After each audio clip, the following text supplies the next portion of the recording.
స్వర్గం నరకం నిజంగానే ఉన్నాయా? మనిషి మరణించిన తర్వాత జీవులు వారి వారి ప్రారంభ కర్మలను బట్టి స్వర్గానికో నరకానికో వెళ్ళటం అనేది నిజంగా జరుగుతుందా? వీటిని ఎవరైనా చూసారా? స్వర్గం నరకం గురించి పురాణాలు ఏం చెబుతున్నాయి? ఈ విషయాలను తెలియాలంటే ఈ వీడియోను ఎక్కడ స్కిప్ చేయకుండా చివరి వరకు పూర్తిగా చూడండి. అయితే గరుడ, బ్రహ్మాండ, కార్తీక పురాణాల్లో స్వర్గం గురించి రకరకాలుగా అభివర్ణించబడింది. స్వర్గం అనేది ఒకటి ఉందని చెబుతూ ఉంటారు. అక్కడికి వెళ్ళిన తర్వాత బ్రహ్మానందం అనేది అనుభూతి చెందుతారని తెలియజేస్తూ ఉన్నాయి.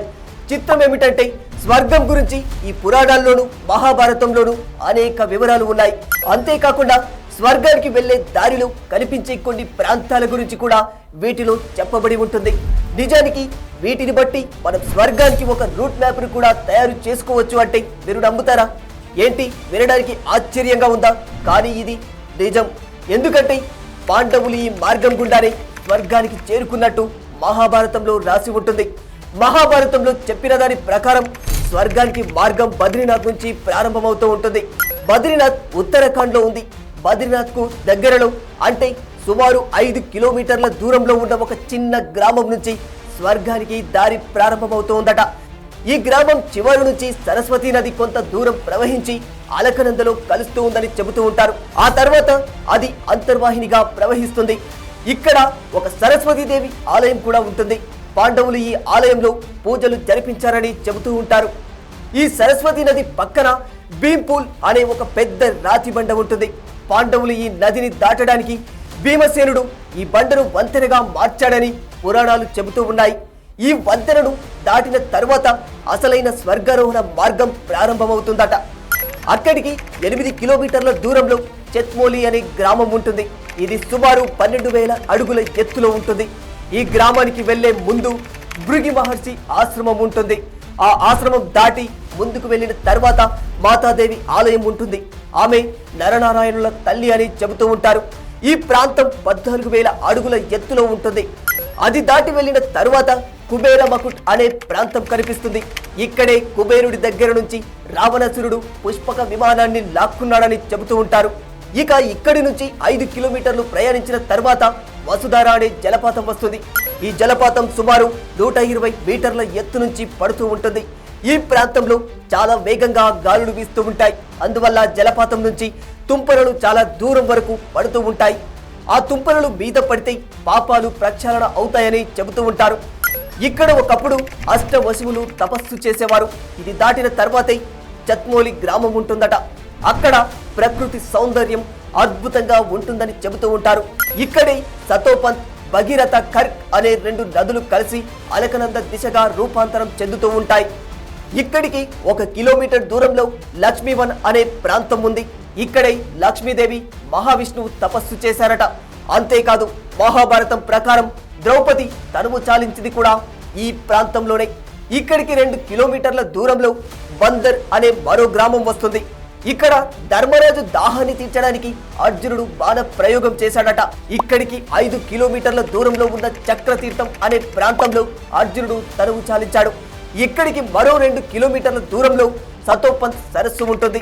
ఈ సరస్సులో ఏకాదశి రోజున త్రిమూర్తులు వచ్చి స్నానాలు చేస్తూ ఉంటారట.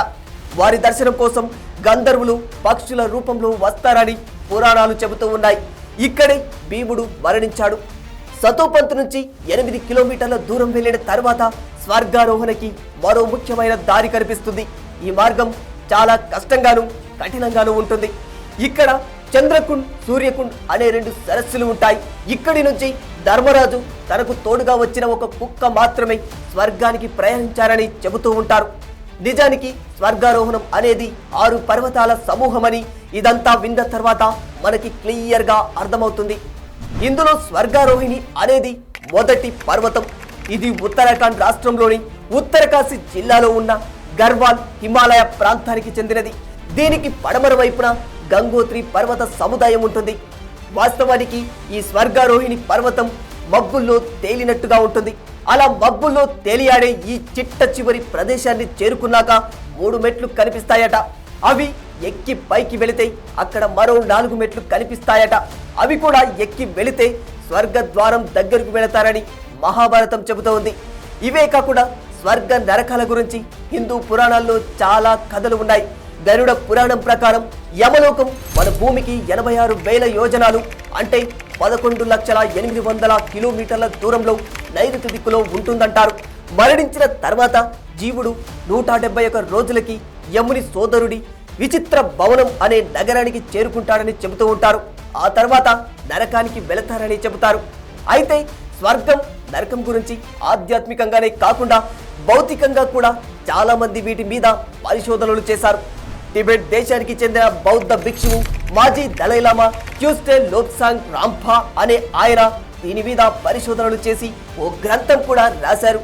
భూమి మధ్య భాగంలో ఉండే స్లేట్స్ కదలికల శబ్దాలను రికార్డు చేయడం కోసం రష్యా శాస్త్రవేత్తల బృందం చేసిన ప్రయత్నంలో వారికి విచిత్రమైన శబ్దాలు వినిపించాయట. భూమిని డ్రిల్లింగ్ మిషన్ ద్వారా త్రవ్వి ఆ తర్వాత తీగలతో కొన్ని సెన్సార్ పరికరాలను ఆ ప్రాంతానికి పంపించారు. అప్పుడు భూమి మధ్యలో ఉండే శిలా పలకాల చలన శబ్దాలకు బదులు తీవ్రమైన బాధతో రోధించే అనేక మంది మానవుల స్వరాలు ఆ మైక్రోఫోన్లో రికార్డ్ అయ్యాయి.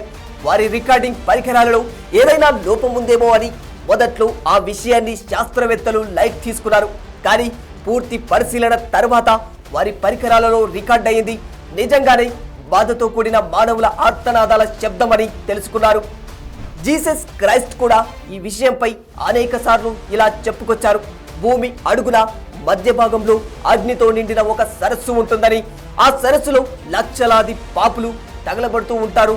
అలా తగలబడుతూ వారు పెద్దగా కేకులు వేయడం, ఏడవడం, రోధించడం, పళ్ళు పటపట కొరకడం జరుగుతూ ఉంది అని చెప్పాడు.